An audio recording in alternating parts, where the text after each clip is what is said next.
For more than a century, the United States has promised care and compensation to the men and women who serve in uniform. The history of veterans' benefits is both inspiring and complicated, marked by progress, setbacks, and constant battles for recognition.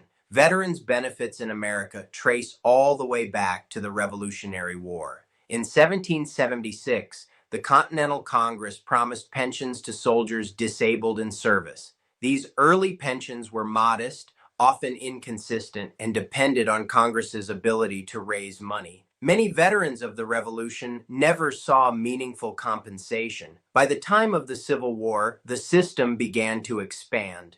In 1862, Congress passed the General Pension Act, providing benefits to Union soldiers who were disabled and to the widows and orphans of those who had died. The number of pensions grew rapidly, and for the first time, the government was attempting to handle benefits on a massive scale. World War I marked another turning point. Hundreds of thousands of veterans returned with wounds, illnesses, and long-term needs. In 1921, the government created the Veterans Bureau to consolidate medical and financial services. This agency was a precursor to today's Department of Veterans Affairs. The Great Depression of the 1930s also highlighted the struggles of veterans. Many will remember the Bonus Army of 1932, thousands of World War I veterans who marched on Washington, demanding early payment of promised service bonuses. They were turned away, sometimes violently, but the protest left a mark on the nation's conscience. Then, in 1944, as World War II came to a close, Congress passed what would become one of the most influential laws in U.S. history, the Servicemen's Readjustment Act, better known as the GI Bill. This groundbreaking legislation offered tuition for college, low-interest home loans, and unemployment compensation. Millions of veterans used these benefits to buy homes, build businesses, and earn degrees, fueling the rise of America's middle class. The GI Bill showed the nation that investing in veterans meant investing in the future of the country. But it also revealed another reality. Benefits often came unevenly. Many Black veterans, for example, were denied access to the GI Bill's housing provisions due to discriminatory lending practices and segregation in education. This imbalance would echo for generations, shaping both economic opportunity and inequality.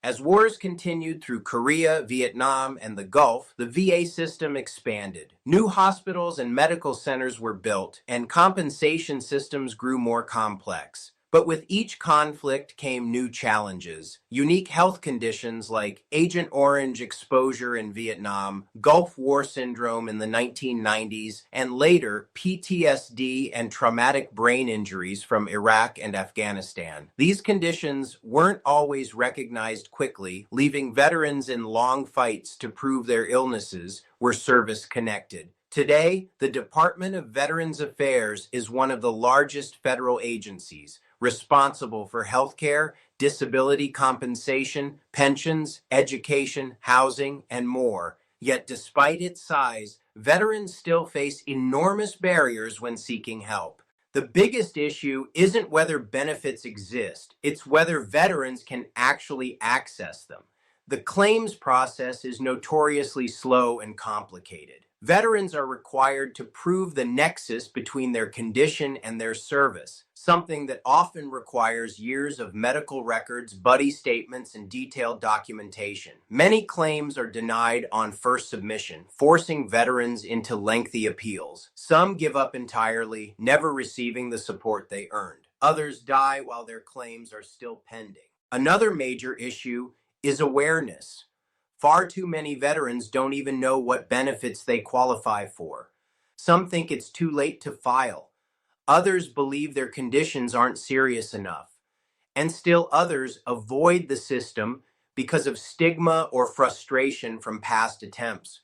For decades, veterans service organizations and advocates have worked tirelessly to help guide people through this maze.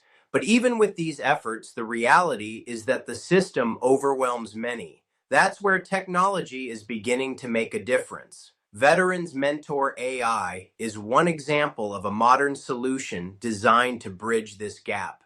Unlike generic AI tools, it has been purpose-built to help veterans navigate benefits in a way that's fast, accurate, and easy to understand. It doesn't just answer questions. It guides veterans through evidence checklists, generates tailored documents, and even simulates the exams they may face. It serves as a virtual veterans officer, available anytime, ready to walk through the complexities of VA claims without judgment or delay. The story of veterans' benefits is still being written. It began with small pensions in the 18th century, grew into landmark laws like the GI Bill, and has evolved through decades of struggle and reform. But the core issue has remained the same, ensuring that promises made to service members are promises kept. With tools like Veterans Mentor AI, we may finally have a way to close the gap between what veterans are promised and what they actually receive, giving every veteran a fair chance at the benefits they've earned through their service and sacrifice.